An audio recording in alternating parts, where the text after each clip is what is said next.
Because regardless of what you guys did, right? Because honestly, I divorced for both things. If you think about the divorce, they both align with what was in the Bible. You should not be with anybody that committed adultery, and you should be with anybody that abused you. It says it in the Bible. So legit, my divorces were legit, okay? However, at the same time, that's not those, the second divorce isn't the reason why I divorced out of the Bible. It's just that simple. However, it aligns up. But for me, I had to look at myself, okay, here I am going into my 40s, I'm divorced. What do I need to do for myself, right? And like I said, the younger Yashika, there was never part of anything that I did in anything where I was being vindictive, or it was something where I didn't want the best.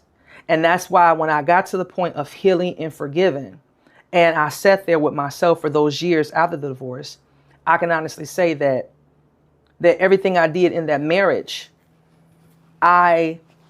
regardless, I knew that I was doing it for the better good of us. In other words, the bigger picture.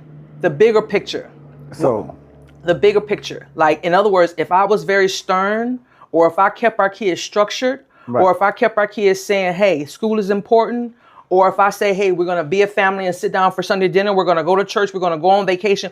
These are things that I provided structure for, right? Regardless of anything else, because no one's perfect. And so when I looked at the things that I was able to do without me understanding, because I was only 27 when I married you.